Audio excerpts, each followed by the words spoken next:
Hey y'all, I'm Chef Nathan Richard. Today we're in the kitchen at Cabin restaurant here in New Orleans.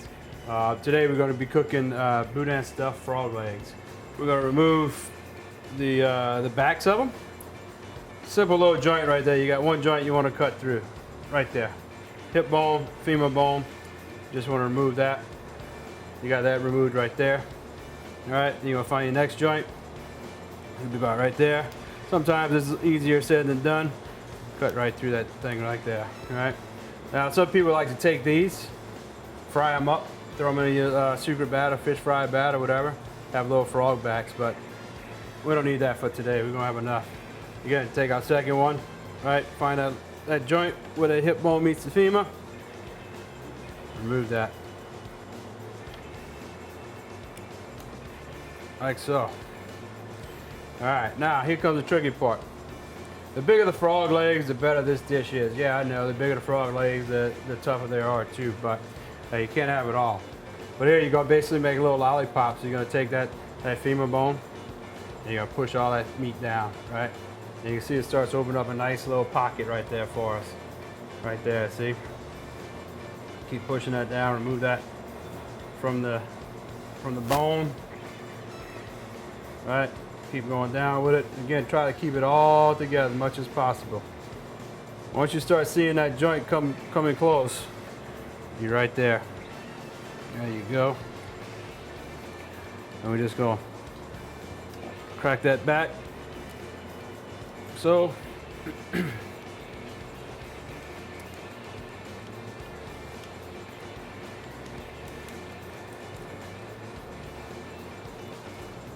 boom. Remove that. Now you have a semi-boneless frog leg right there. So what we did here, we took Boudin lengths, cut the casing out, remove the casing. Now we have all like the rice and the really good stuff are all right in here. Take our boneless legs. We'll just take a little bit of the stuffing. All right. And we'll just go ahead and just put that in. Real simple. Nice and stuffed. All right. Set them aside. If they do split on you, don't worry about it. It's not a big thing. Once you bread them, it will all stay in. If not, you got a nice fried Boudin ball. All right, next thing, we're gonna go ahead and bread up our stuffed frog legs. But as always, make sure we season everything, right? So we got a little bit of egg wash, add a little bit of seasoning to that. Then of course we want to make sure we season frog legs a little bit, right? Nothing crazy, a little light on the seasoning. Here we just have some basic fish fry that you can get. Here's equal parts flour and corn flour mixed together, seasoning in there. Again, want to save time, go ahead and buy some of the fish fry from the store. Very simple. So I like to double bread these, and basically what we do, we go ahead and go into our mixture first. Roll them around. Put them in there real well. All right. We'll put them in our egg wash. Again, you can see this one right here, kind of casing the frog leg meat itself kind of fell off, but again, that'd be all right. Just treat that one a little bit more special. So another quick tip that I like doing is once we have it all battered up, whether it's chicken, whether it's shrimp, alligator, you name it, is I like to let them rest, right? That salt from the seasoning in there really starts marinating those flavors, start pulling moisture out, and that gluten starts developing on the outside. Almost acts as concrete almost, not really concrete, but really helps that fry to stick to that batter and keeps it attached. I'm the type of person, when I get fried food, that batter falls off, I just soon threw away the whole thing. It ain't fried anymore. So that usually helps it out a lot for sure. After our frog legs kind of finish resting a little bit, you can see what I'm talking about, how it's nice and thick on there, and you just can't go wrong with it. You know, it helps so much for that to happen. Right here we got a little fry daddy, if you want to call it, or small electric fryer. We got it set at 375. Usually you want to fry frog legs at 350, but because of the drop temperature that you're going to have when you put something in there, that oil is going to tend to cool fast. So I like to set it just a little bit higher than that, and once you get your momentum going, crank it down to 350 degrees where you want it to be. Today we're using canola oil. It really doesn't matter what you fry it in.